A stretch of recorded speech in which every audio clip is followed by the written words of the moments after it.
values is the heart of David's story. In telling his story, he illuminates for us an experience that all leaders face, the loneliness of command.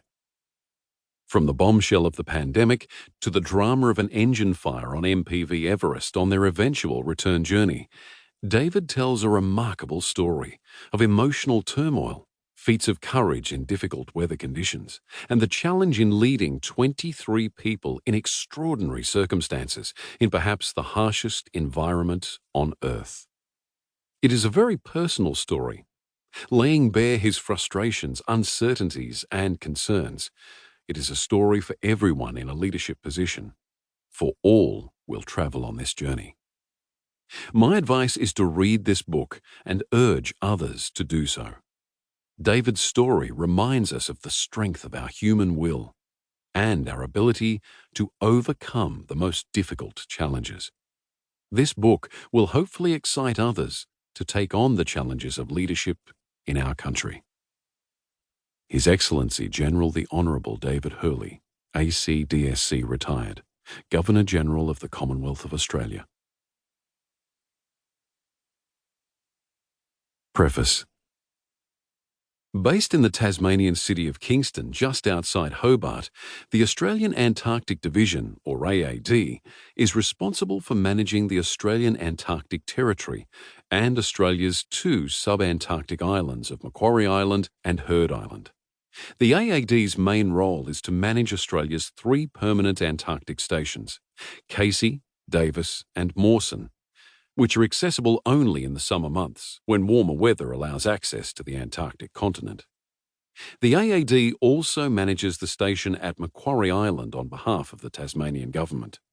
From 1990, Australia relied on the purpose-built ice-breaking ship the RSV Aurora Australis, and over 30 years the shipping schedule became routine and well-timed with the melting of the Antarctic sea ice over summer. After 2006, Aurora's schedule was supplemented by regular flights to the Wilkins Aerodrome, 60 kilometres inland from Casey Station, to carry expeditioners back and forth between Hobart and Wilkins via a long-range Airbus A319, adapted for Antarctic operations. The 4-hour flight is also a critical part of emergency capabilities should the need arise to evacuate someone back to Australia for medical treatment. During the summertime, smaller fixed-wing aircraft and helicopters are used to move teams of scientists, expedition teams and visitors between stations and vessels over vast distances, enabling a dynamic and fast-paced season. In the winter, access to Antarctica by air or sea is almost impossible.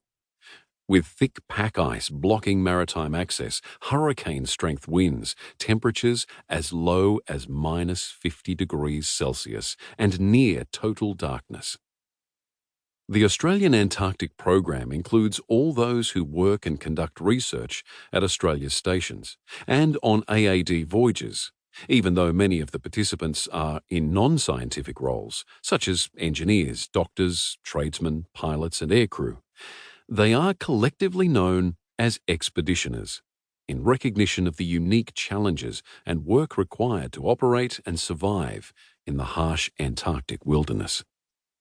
During the summer of 2019-2020, over 118 expeditioners visited and worked at Davis Research Station, many flying in via Wilkins and across to Davis to stay for as little as 2 weeks. The station itself is spread over about a square kilometre and features summer accommodation buildings, the main wintering accommodation building, 2 diesel powerhouses, helipads and a hangar, the operations building and multiple science laboratories, as well as a warehouse, vehicle workshop, communications satellite, wharf, boat shed, and science storage areas. In many ways, Antarctic stations resemble small towns and are well equipped with gyms, saunas, cinemas, and libraries for the community to enjoy when not working. At Australian stations, wintering expeditioners are seasonal contractors who have signed up for a single year before returning to their lives back home. The wintering team's job is to maintain the station infrastructure during the dark winter months and to monitor the remote scientific instruments. The bulk of the scientific work is conducted during the summer months by glaciologists, geologists, and marine biologists.